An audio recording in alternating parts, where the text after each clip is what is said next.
I start with these terms because I feel immediately when you say plants are gold, it's questioned.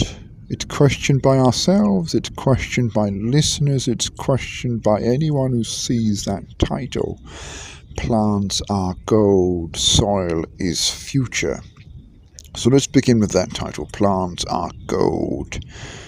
So, the essence of plants being gold is derived from a personal experience of mine where I was, let's just say, underneath the influence of sacred tobacco, the Nicotiana plant from one of the select tribes in the Amazon. I do not remember the name of the tribe's medicine, but I was under the influence of rapé. I took the inhalation, or the contents of the, rapé blew into my nostril, and I looked down and I saw a leaf. And as I watched this leaf, I noticed that the sun's reflection had transformed this leaf into a single drop of gold. And it was at that point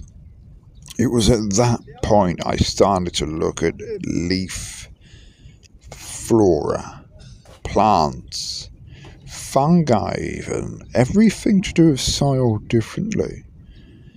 I looked at what lays more often than not dormant beneath my feet as I walked from place to place in a different vein, with a different mindset, with a different way of appreciating the beauty, first and foremost, but then more than aesthetic qualities. I began to look into what it all meant. Because I live in the tropics, and in the tropics the sun is relentless. She rips, she roars, she wakes, she's there, she's present, she works so hard. And I've noticed a big difference in living in the tropics and of course living in London, England, where it almost feels here that if you aren't a busy bee, if you aren't outside collecting honey, then you're a lazy tourist, simply enjoying your glass of coconut water and waiting for some form of a suntan. Cowboy, look, I know you've got that permanent suntan, but again, you're in the way. And I mean, what are you doing here? Can't you see I'm giving a lecture? Right? Can't you see it? You can see what I'm doing, can't you? And you've basically walked across my peripheral, so you are blocking the beauty of what is behind you. Now, what are you doing here? Do you even speak? Can you speak, cowboy? Okay, so are you the artist of the work behind you? Yeah, are you the orchestrator, the illustrator? All right, fantastic. So let me explain, cowboy, before this happens again. I am giving a lecture. It is a 1-hour lecture on plant metaphysics. And for the second time, cowboy, you have disturbed my concentration. To this, there is no forgiveness, cowboy. You are now in the doghouse. You must not just get off the screen, cowboy, but you are not to re-enter the screen until I call you, until I summon you. Is that clear? Fantastic, cowboy. All right. As I said, sorry about the interruption there. I began to see a single cup of flora, plants, as a drop of gold. And in order to understand What is this magnificent relationship between the colour green and gold? We have to understand the blood. And that's when it begins interesting. It begets interest and it starts to grow in more and more interest. And it's undeniable how interesting it becomes. Because the more I look around the world, the more I see the beauty of nature. I see these pockets, these almost authenticities, these cities of gold. And they are scattered across selective parts of the world. But I'm going to say, and don't know if I'm the first or the last, I am going to say, wherever you find an abundance of nature, you will find an abundance of gold. Now let's first clarify what I mean by gold. When I say the word gold, G-O-L-D, atomic element, A-U, I am not referring to the same gold that was spoken about by Idris Elba. It's a different gold. It's not the same type of gold I'm talking about. I'm talking about the power to solidify vision through dreams. Now let's take a slight detour to bring more clarity upon what it is I'm talking about. Okay? Once I chose to live in Southeast Asia, I began to study calendars, time, and its relation to food, which is quite a simple concept.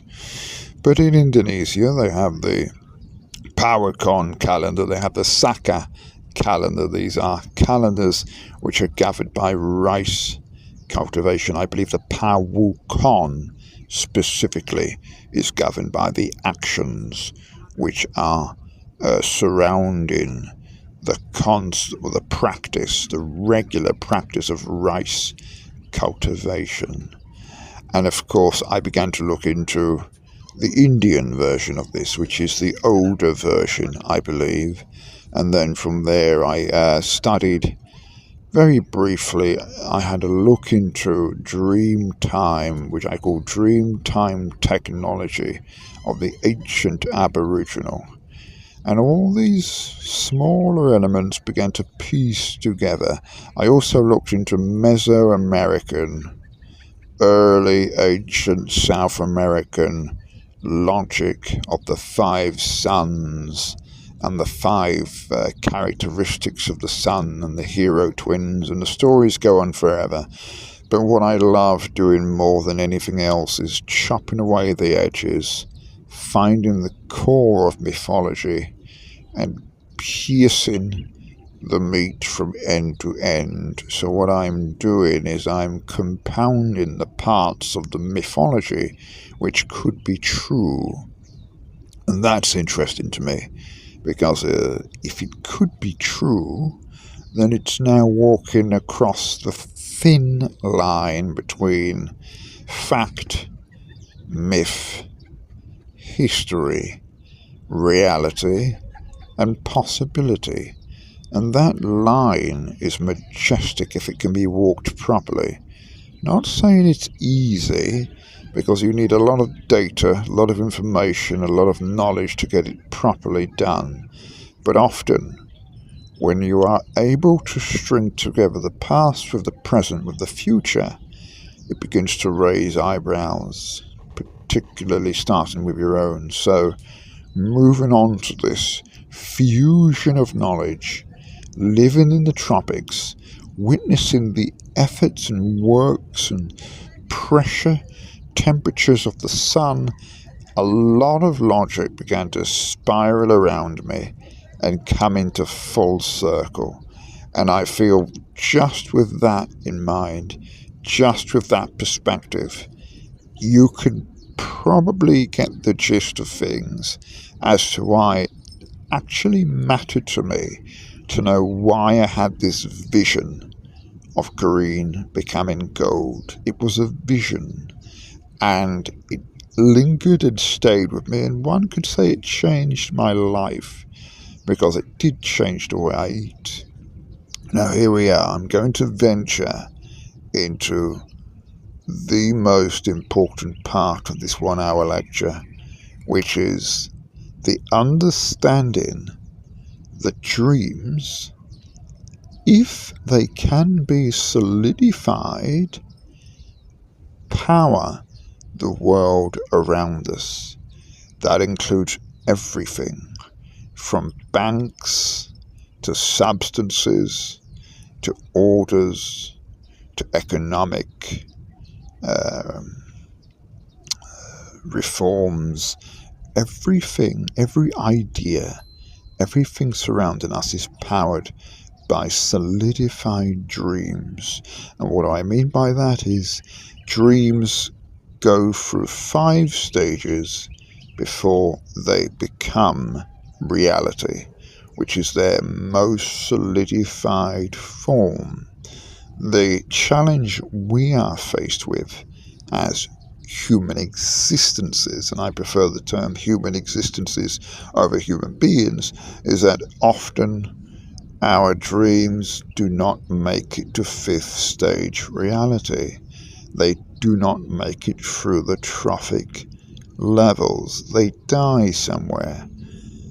They can die for a number of reasons, and I'm sure those listening will be very much aware that you can have a dream or an idea about something and it just doesn't come to fruition, doesn't grow fruit, it doesn't seed, blossom, grow, and allow that fruit to feed. And with that in mind, with that understanding, we are very much aware that dreams have to go through their almost mycorrhizal evolutionary channel for them to become reality. And that which we would hope would be smooth and ergonomic can sometimes be hard, full of friction and weighty, collapsing balance, which is not what we want. So we are now moving into the idea and the concept that dreams are the powers that rule the universe. So it's safe to say, to an extent or some, that everything around us has the power to create movement, and that movement can be translated as dream to reality. Now, I took a quote, I stole a quote from a famous soccer player who I don't understand, nor do I look into much, a player called Ronaldo. And Ronaldo stated that dreams are not what we do when we sleep, but they're what we do when we cannot sleep. They keep us awake. If a dream can keep a man awake, you've got to realize that it's not just a dream anymore, is it? It's almost tied into a solar identity. You see, for the sun, as it moves, we see different sides. At times it's here, and at other times it's not. It doesn't mean it isn't existing, because we can feel the warmth of the sun. 24 hours a day. As they say, the midnight sun never sleeps. The midnight sun never sleeps. So our solar identity, our true passion, is not governed by just dream material alone. It is the sun itself, and it has the power to consume 1,000 more.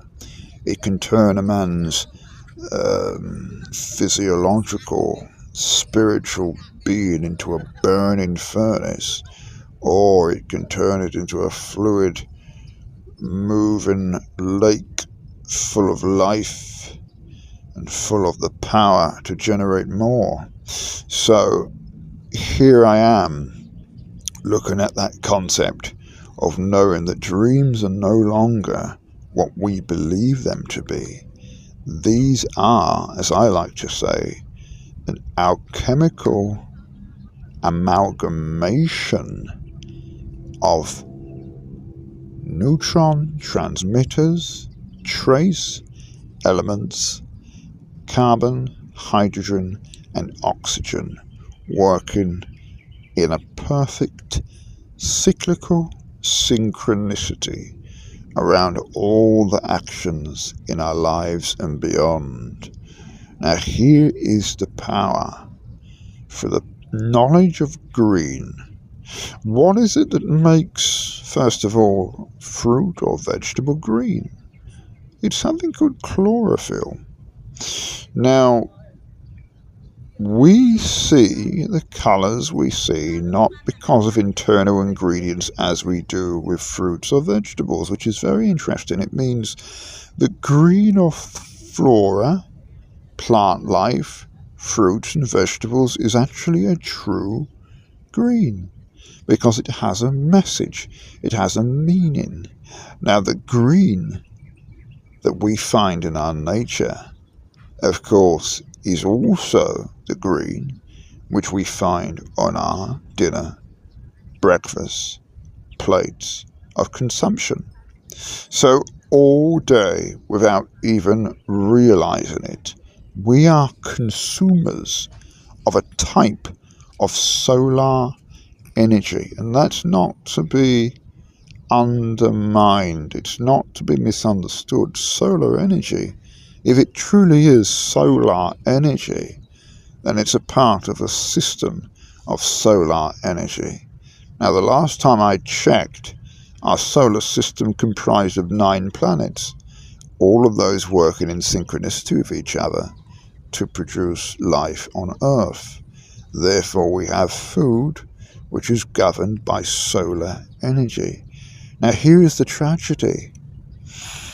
And all of this began to come more clear, began to dawn clearer upon my consciousness after my happy experience.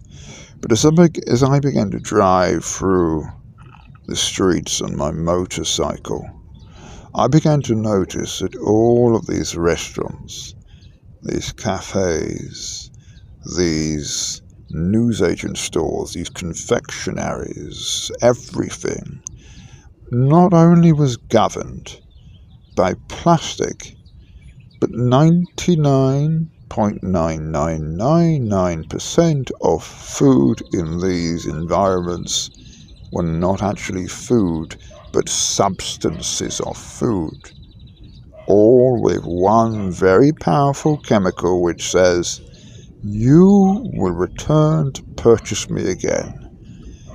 The idea of commercial business and the greed which is behind commercial produce had grown to such a height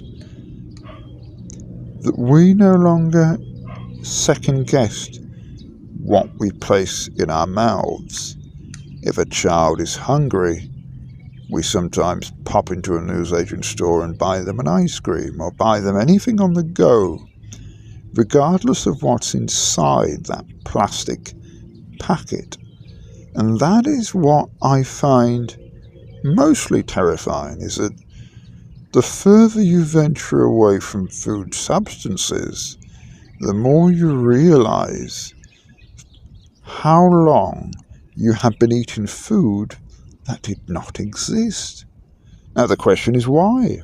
Why have I been coaxed and coerced into eating food substances all my life? Since I was young as a puppy, why have I been coerced into eating food substances and not real food?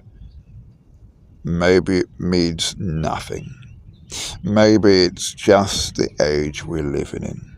It has nothing to do with anything deeper. Or maybe it does, without the conspiracy attachment. Maybe it does. Because ultimately, when you start looking for real food, then you start reprogramming your tongue to taste real experiences. And those real experiences come with real life. Now, tell me here and now, what is the power of life? What is the power of life, the knowledge of life? And how rich is authentic and genuine life to us if we begin to eat and consume living things? What effect does it have? And I was shocked to find out that it has a massive effect on health, not just of the brain, but of the gut, because these two grand powers were interconnected, the gut and the brain microbiome. Along the most interesting component called the vagus nerve, which I'm not sure if you are aware, but medical practitioners the world across and over are all re-establishing the importance of the vagus nerve and its relationship in communicating with the gut and the microbiome. But with all this knowledge, we are becoming more and more aware that we have been denied life. Now, why? I say this: inside life, inside of this power we find from living foods, is not just air, but a substance that we can use to trade. Ah, you say, what do you mean trade? I am saying, as human existences, remember I don't use the term human beings, we are our own producers. We produce our own energy, we store our own energy, we do all the communications that we wish to with the universal authorities. In fact, our temple, which is our body, you've heard that many times, my body is a temple, is a sacred instrument of communication between not just the earth plane, but many other planes. And this is the most exciting revelation I've ever come across. It is to say, the microscopic worlds are just as important as the universal and the macroscopic worlds. It means that one atom of an element here on Earth can be transformed to something very different on other planes. And thus, when we begin to eat real food, we find ourselves involved in a very real exchange, which I refer to as the temple traders market. And in understanding this temple trading market, or at least capturing the gist of what a temple traders market could mean, we began to re-establish what the sun's purpose is. Because those who know, you'll be more and more familiar with the hour-to-hour animal zodiac calendar prescribed by ancient Japanese culture. They say it's Chinese also, but I'm personally only familiar with the Japanese side of it for now. Hour to hour, and I'm not talking about season or the year you were born. I'm talking hour to hour. Hour to hour, a different 60-minute segment is attributed to a different animal. What I'm familiar with is the exchange between the hours of 3 a.m. to 5 a.m., which is 2 hours in this case, which is known as the hour of the tiger. The hour of the tiger. Now, the tiger's role in the zodiac calendar is intriguing because we know what a tiger means. We're familiar with what a tiger looks like. But only when you begin to look at the stripes of a tiger do you notice and become more aware that those stripes are also in synonymous reflective nature to the sun itself and the movement of the sun. And while the tiger is free to roam and hunt within the hour of the tiger, I find the sun to be asleep, as it is, because it's just before sunrise. The sun, of course, is sleeping. And I find this to be the most active time to engage in the intention behind a temple trader's market. So now we are looking at manifestation. And this is a tremendous power, because we've always seen manifestation as a journey from A to B on a straight linear path. But by understanding the practice by which I am suggesting to you, we now begin to see the journey of A to B as a perfect circle. Now, once you begin to read about circles, you begin to understand the orbits of planets and the orbits of satellites and the orbits of asteroids and the orbits of everything surrounding us in the universe. You begin to find out that a lot of these orbits are not circular. They do not move in perfect circles. Well, what if we, as human beings, we had the power to perfect those miswoven circles?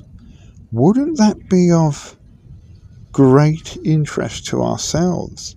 Because it means we would now be able to transport trace element to and from separate places across the universe without any conflict with any other mass body in our universal periphery. And again, it is tremendous value to truly understand this. And I'm simply stating, when I initially began to mention the word gold, I did say it had nothing to do with the element, as in, as far as we're aware. It has more to do with what happens when that alchemy reaches its zenith, it reaches its perfect balance.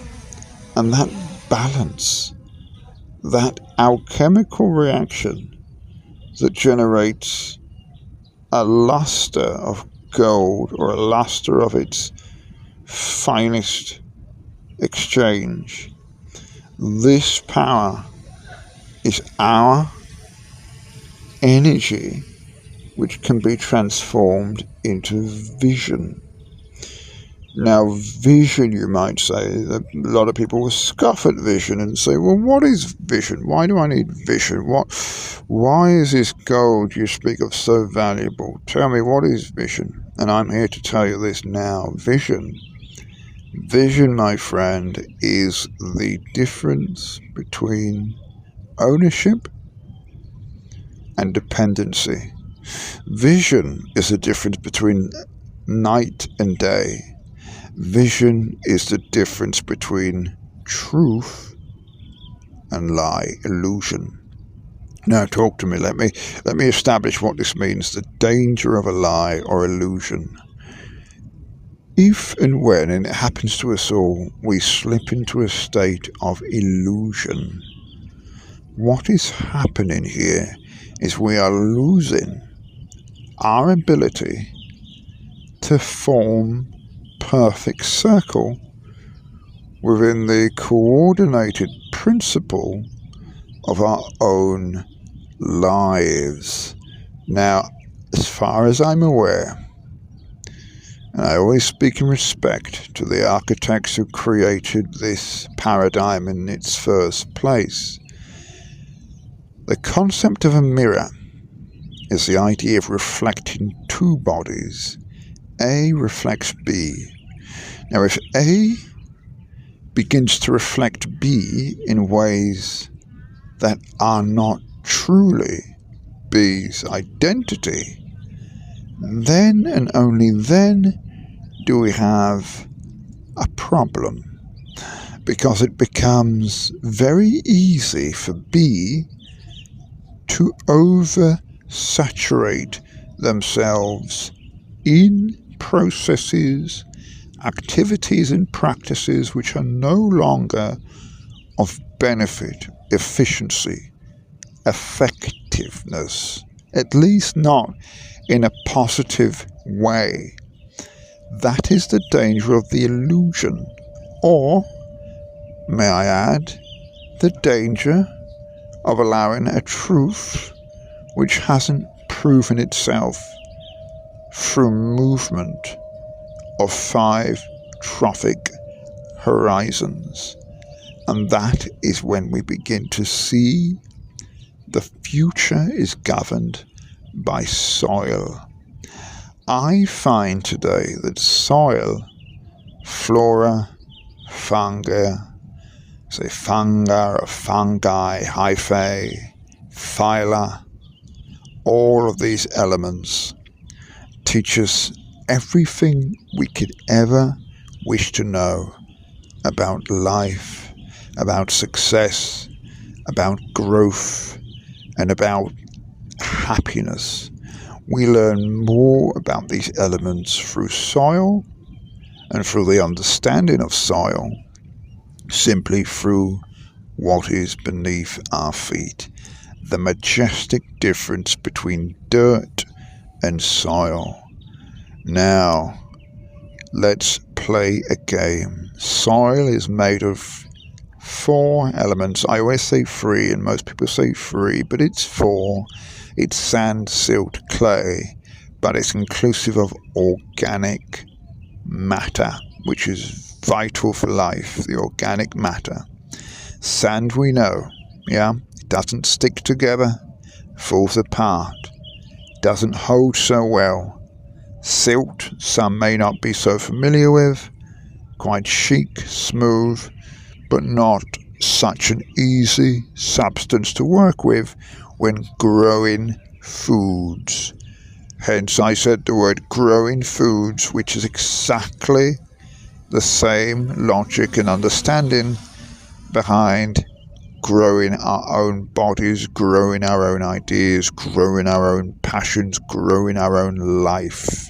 It is exactly the same. So as I said, we have sand, we have silt, we have clay, and as far as I know, as you might be aware, if you see a pot, if you see a plate, you see a cup, you see a saucer, these are all examples and existences of clay. Clay has been used by priests, ancient cultures to create beautiful items of art and hold together forever, as long as they're not broken or smashed physically. Clay. Then we have organic matter, which we hope is life, usually something which has been recycled from a life before. We put all these elements into a mixing or a melting pot, and voila, we have soil. Now you'll hear a few biologists speak about black soil, black loam soil. Most people agree has another name, which is black gold. It's the ability to grow anything you wish. It's a soil composition which allows you to grow anything you could imagine in the plant universe. Remember, we as human existences, 20 to 60% of our genes are shared with these very same beings, plants, that we don't give a second look to.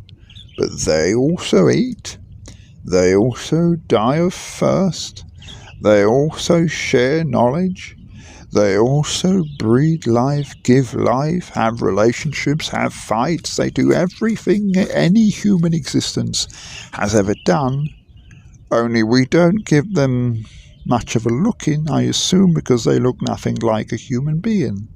But then animals do, and as far as we've lived on this earth, we have simply used them to offer us energy, warmth, and heat. And although it's gone through a number of revolutions and evolutions, not much has changed. But with plant life, fungi, as I said, flora, hyphae, all of these elements now, the deeper we go, the further back scientific understandings begin to share with us that 715 million years of evolution on Earth tells us something very clear. We, as human existences, have a tremendous amount of knowledge to learn. We have a lot to learn from our brothers and sisters, these eukaryotes, as I said, who share 20 to 60% of our genes. They have been here, for those who believe, in and before the age of the dinosaur. And my theory is that, I'm not sure if you've seen the pictures, but you may have noticed early stage fungi, some call it, looked exactly like prehistoric dinosaur life. And that isn't an accident. It is quite clear, upon creation of this plane, before plant life even started developing soil, existed these enormous phallic structures of fungi. And of course there are many interpretations by many different artists, and it's clear, it's quite evident some of those are clearly wrong, but there are other artists who have approached the aesthetic understanding of its earlier structure, and it looks more and more like we are looking at a window into the world and the universe of the earliest dinosaurs, when light from the sun, photosynthesis, water, none of it was necessary for growth alone. Yes, the sea levels were much higher, so water played a tremendous role in allowing these fungi structures to be of such huge and tall density, but they were independent creators. They didn't need the sun. They were both death and life in one movement. Therefore, death didn't exist at that time. There was no death. It was upon rotation, and all fungi grew and painted itself, really braided itself in the most amazing designs you could ever imagine. I'm not sure if anyone has ever seen the statue from Mesoamerican Aztec culture known as Snake's Her Feet. If you look at her feet, you'll see the patterns of the membrane behind fungi, and it becomes clearer day by day how strongly tied in the stomach and the brain, symbiotic relationship between Aztec cultures and the soil itself upon their golden age. But to just move backward a little, we are venturing into the knowledge that our bodies are not just structural bones, muscles and blood, but highly intelligent species by themselves who know much more about the universe than we were ever taught or ever shared. And that is the fascination. The sand-sealed clay organic matter that is found beneath our feet also was born from the sun itself. So we are finding inside soil is almost a blueprint. It's almost a blueprint of what the sun functions within its own solar infrastructure, from beginning to end, how the sun was created, strengths, weaknesses, characteristics, traits, personalities, and you'll find all over the world, in fact all over the same locations, soil speaks in many different languages because it's alive, it's a living being. And there is no way to replace that knowledge. It's true, soil is a living being, it's alive. And that is why some soils have absolutely no problem germinating seeds, while other soils, you may have to wait 100 years before you witness any development at all. There is a complete contradiction, discrepancies between two sides of the same coin. So soil, as far as we know, has its own story. It is its own power. It's come to its own prominence. It is the evolutionary guardian which has bypassed the kingdom of fungi through instrumental evolutionary shifts of the sun itself. Now the sun, 5 suns as the Mesoamericans refer to, they say there were 5 suns in 5 different ages, and those 5 suns had 5 different effects on the earth, 5 different stages of evolution. And I'm here to say those 5 suns are one sun. Simply one sun, not 5 different suns, but one sun. And those very separate components, which have basically stood the test of time from supernova all the way to white dwarf, are parts of the same story. It is clear, in order for plant life to really begin to build the world as we know it, there had to be an alteration. Something had to adapt. Soil had to begin to create, and it did. Soil began to build higher and higher and higher until it was able to basically sustain life. Now this life sustaining quality is what has allowed us as human organisms to grow our own technologies. And I don't just mean technologies of agronomy, but all life.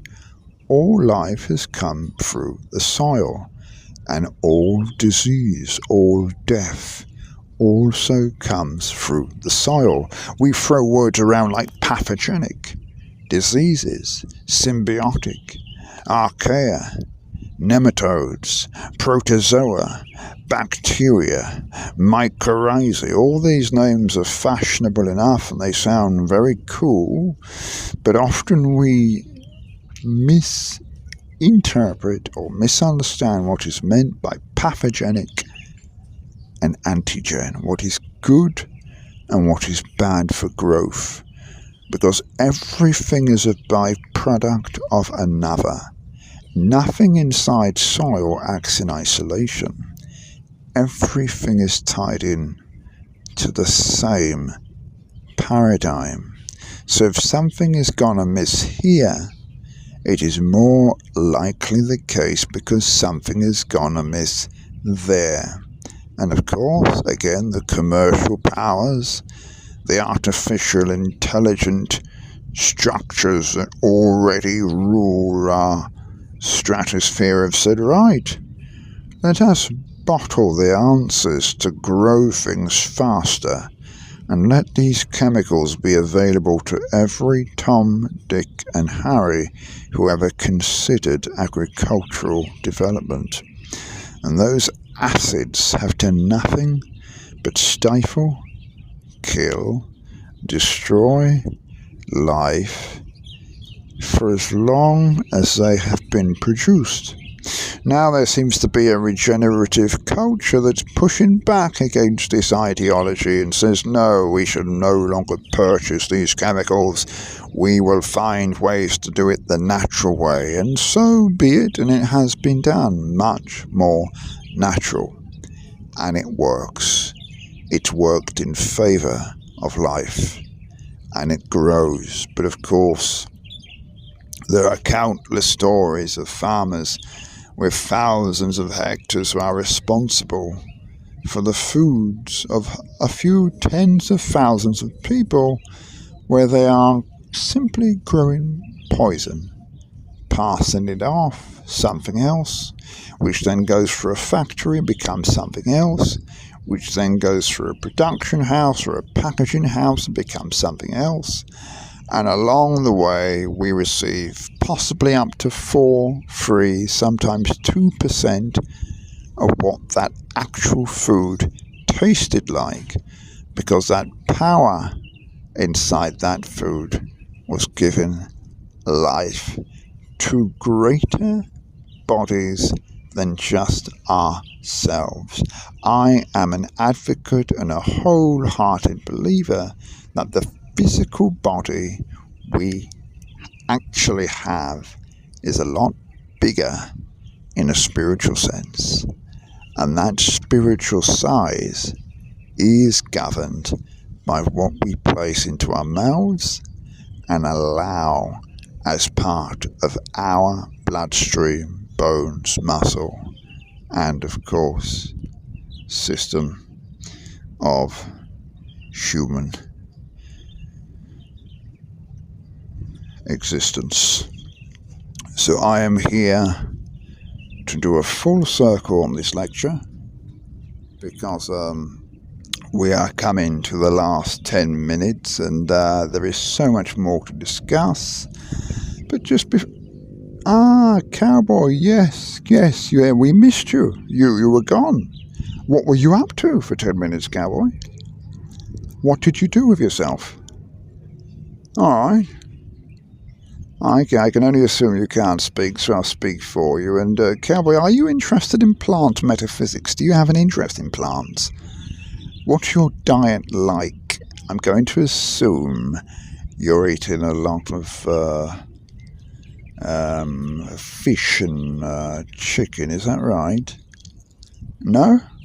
No? Okay. Well, give me an idea. What's your diet like these days? How are you really eating? How did you get a figure so lean, Cowboy? Yeah. I always forget it, don't I? I always forget that you're not speaking. So, look, I'm going to introduce myself to you personally, Cowboy. I am Dr. May I.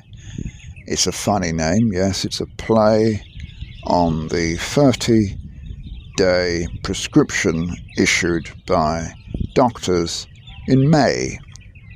Yeah, which of course is 31 days. It's the idea that 1 day is left remaining. And no one, with all their knowledge, with all the encyclopedia of academic study that they've undergone, no one can say why a 30 day month is governed to, but a 31-day month is restricted. So, cowboy, you have been privy witness to the evolution of a concept that we'd like to take around the world. I, cowboy, would love to take the concept of plant metaphysics around the world. I would love to present it to seminars, lectures, places of worship, practices, colleges, everywhere around the world. Plant metaphysics in its finest form, because it's high time we began to see not just the human form as a very close relative to the eukaryotes, but we are still learning from each other. And it gives Darwin an incredible boot in his bony butt, and it says, no.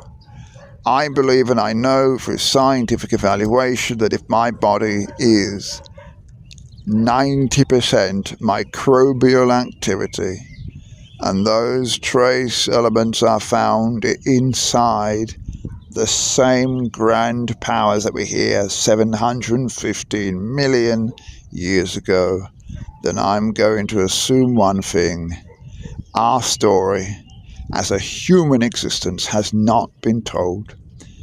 Honestly, transparently, clearly, we haven't yet told our story. And the power of vision makes the world a greater place. And I'm not saying that it can't be used in the wrong way, because it can, but why would it be?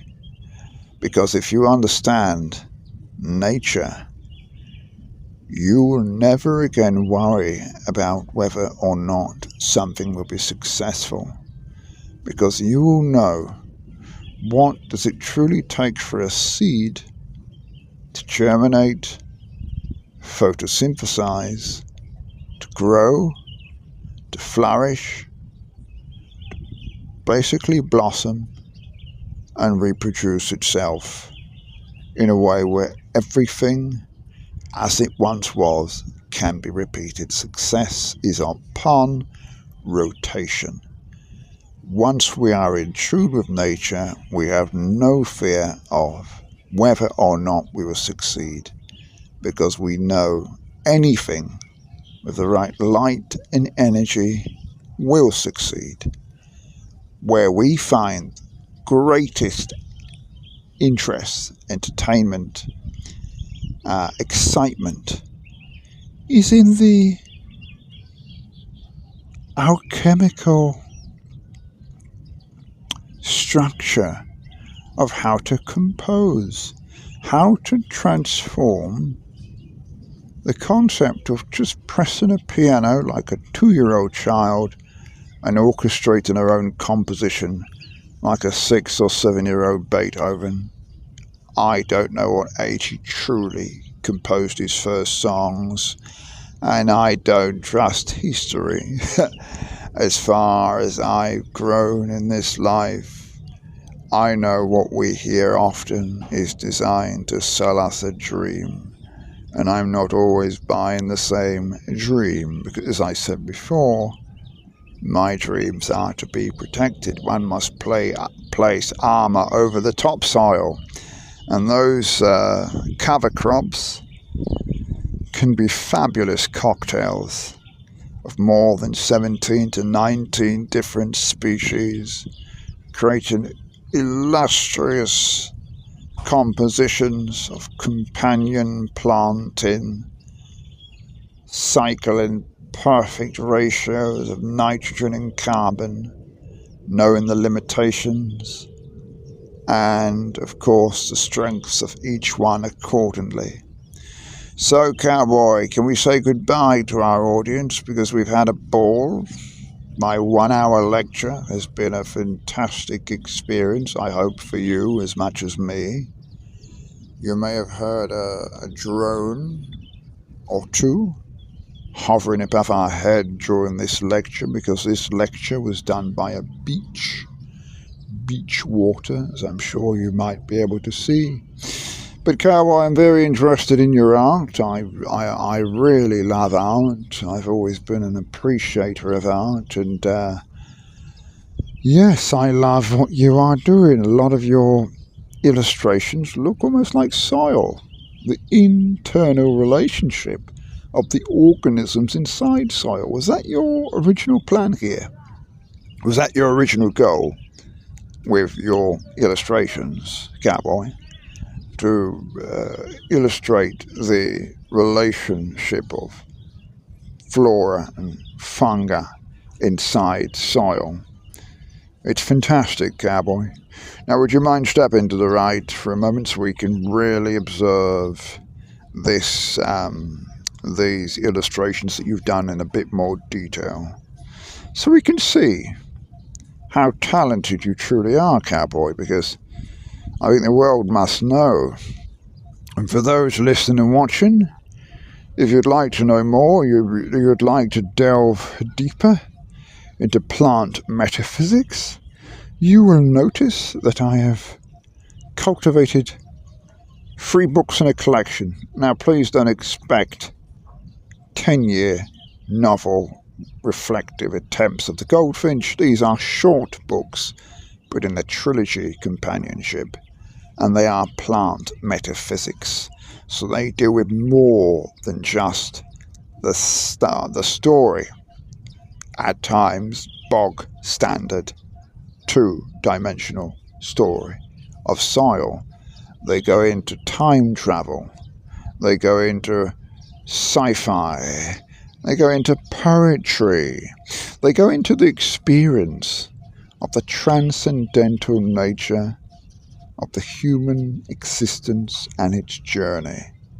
And I find that done best during separate stages of poetry. And yes, I am the author of the 3 books that you will see on the screen right about now. Cowboy, please step to one side. Thank you, Cowboy. Thank you. Yep. Cowboy, yep. So these are the books available for anyone who likes to read the unknown. Actually, comedy, funny books, but at the same time, more than just humour. We're seeking a subject to end all faculties and merge together the knowledge of one into a single practice, ball of energy, transformation, adaptation, and the future in our hands. Beautiful as always. Attune in the ear for great things to come and great things to be in the present, in the moment, here and now. Thank you to everyone who listened to my 1-hour lecture in its completion. It is a pleasure. I hope to do this once a week, because I'm not sure who else wants to go to a lecture more than once a week. At least one that lasts for 1 hour. It's a bloody long time, I think. What do you think, Cowboy?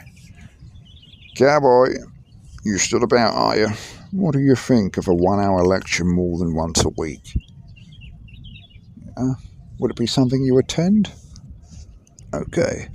It's title, Plant Metaphysics. Bring me to your colleges, your universities, your consultations, your conferences, your seminars. I shall arrive in gold. And preferably with a handful of plants that you haven't seen. Not one of those would be marijuana, so please put that idea to bed. Great things come to great ears.